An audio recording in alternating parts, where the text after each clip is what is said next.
All right, so let's dive into something I think we've all felt it. Performance anxiety. Hmm. You might call it test nerves or, presentation jitters. You've done the work, you know your stuff, but then this cold feeling starts to creep in. And the thought is always the same.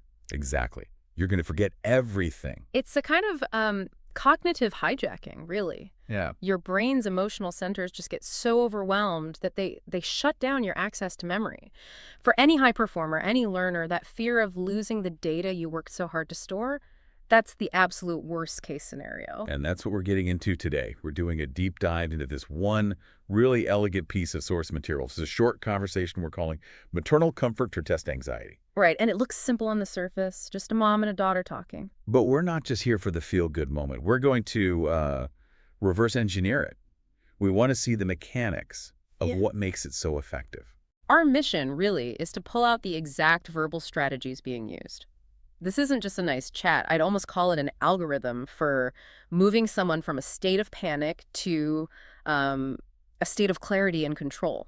So we're looking for the sequence, Yeah. the validation, the affirmation. And that final shift to actionable steps. It's a very precise process. Okay, let's set the scene for everyone. The daughter comes to her mother, and she says she needs to talk. She's got a big test tomorrow, A classic high-stakes situation. and she has that specific fear we just mentioned. I'm scared I might forget everything. And here's the key part.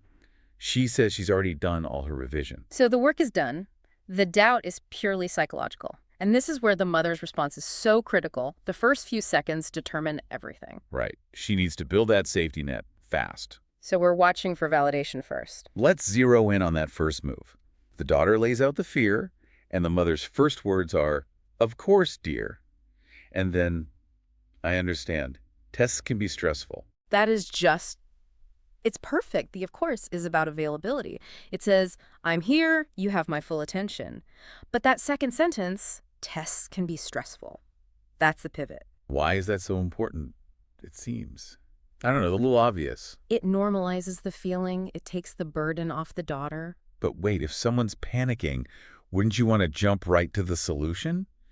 Be efficient. Tell them not to worry. But if you skip the validation, you're actually being inefficient. How so? Because you create what's called cognitive dissonance. If someone says, I'm stressed, and you say, don't be stressed, their brain just rejects it. They are stressed. So you lose all credibility right at the start. You've lost them. By saying, I understand, tests can be stressful, the mother is basically saying, your feeling is normal and appropriate for this situation. She's externalizing it. It's not a flaw in the daughter. It's a feature of the test. So validation isn't about being nice.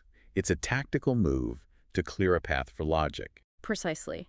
It lowers the defenses.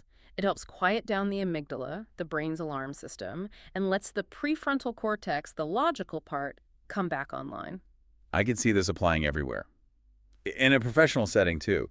A manager whose team member is swamped doesn't say, just get it done. No, the good manager says, I know this deadline is tight. Let's walk through the priorities. It's the exact same principle. Tests can be stressful. Okay, so that emotional runway, as you call it, is now clear. And then the mother shifts slightly. She asks, did you finish your revision? A quick confirmation of the facts. The daughter says, yes, I did, but then she goes right back to the fear. But I'm scared I might forget everything. This is the real challenge. This is the moment where confidence has to be built, and it has to be built on something solid. Which brings us to our second section, affirmation. How does the mother counter this huge abstract fear? She doesn't just say, don't worry. No, she moves from validating the feeling to affirming the effort. And we have to break down the phrases she uses because each one does a different job. It starts with a really direct counter. She just says, you won't. Which is powerful. It's a declarative statement. It cuts right through the noise of the anxiety. It's something the mind can grab onto. But if she just left it there, it might not be enough, right? It could sound a bit empty. Exactly. It would just be blind reassurance. That's why the next part is the anchor. She says, you worked hard, and I trust you. Ah, I see. Linking it to you worked hard is the key. It's not just I have faith in you. It's I have faith in you because I saw the process. You've got it. That's the difference between what we call outcome-based affirmation and process-based affirmation. Okay, I could explain that. If you say, you're so smart, you'll be fine, you're basing their confidence on an innate trait, something they can't control. So if they fail, They feel like they are the failure. Like they aren't smart enough. Right. But when you say, I trust you because you worked hard, you're validating the process, the effort, the Or- preparation. And that's something the daughter can actually control. Exactly. It makes the confidence feel earned. It's based in reality. She has the evidence of her hard work all around her, the notes, the highlighted books. The mother is just pointing to that evidence. And what about that phrase, I trust you? It seems so simple.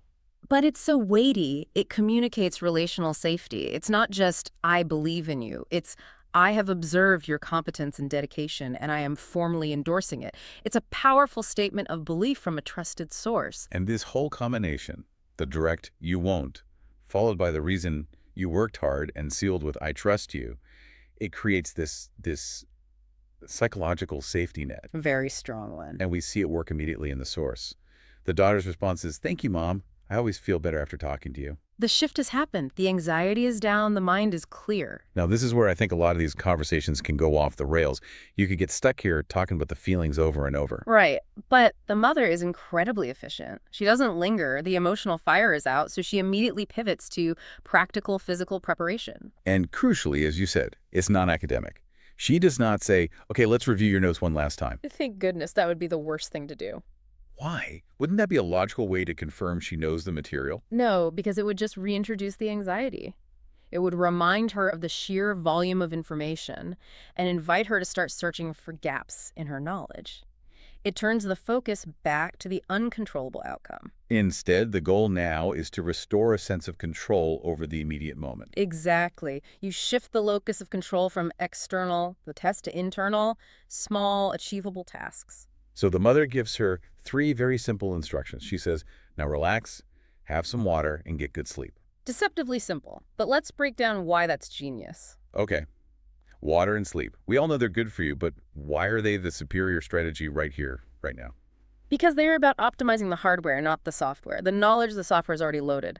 The mother's goal is to make sure the brain, the hardware, is running at peak efficiency. So it's about physiological readiness. It's pure neurological efficiency. Even mild dehydration can wreck your concentration and memory retrieval. And sleep. I mean, sleep isn't just rest. It's memory consolidation. It's the brain's filing process. All that hard work she did revising. Sleep is what takes that information from short-term memory and files it away properly in long-term storage so she can access it tomorrow under pressure. So telling her to sleep is actually the most productive form of studying she could do at that point. It is the single highest leverage activity she can perform. It provides a structured end to her day, replacing that cycle of anxiety with a simple, concrete self-care routine. It's like a pre-flight checklist for your brain. A perfect analogy. You're not trying to build the plane anymore. You're just making sure it's fueled up and ready for takeoff. And then the conversation wraps up. The mother gives one final piece of encouragement. You'll do great tomorrow. Reinforcing the positive outcome after having built the foundation for it. And that final exchange, I love you, Mom. And the response, I love you too, my angel. That's the final piece, isn't it? It is. It's the emotional closure. It reinforces that unconditional safety. The message is, you are loved and valued no matter what the score is tomorrow.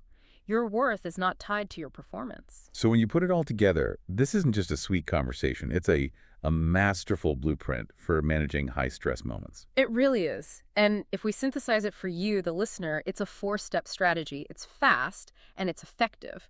First, you validate. Acknowledge the stress, normalize it, don't dismiss it. Second, affirm. But, and this is the key, you tie the affirmation directly to the effort and the process that's already been completed. Make the confidence feel earned. Then third, you pivot to action. Simple, physical, achievable self-care steps. Yeah. Restore a sense of immediate control. And finally, you close with connection. Reinforce the emotional bond and the idea that their value is independent of the outcome. Validation, affirmation, action, connection. That is an incredibly powerful sequence. Executed with surgical precision. So the next time you're facing that big meeting or that important presentation, you can actually use this on yourself. Instead of just thinking, don't mess this up, you can. You can reframe it. You can tell yourself, okay, this is a high-pressure situation and it's normal to feel nervous. That's your validation. Then, but I know the work I put into this deck. I trust the hours I spent preparing. That's your process-based affirmation.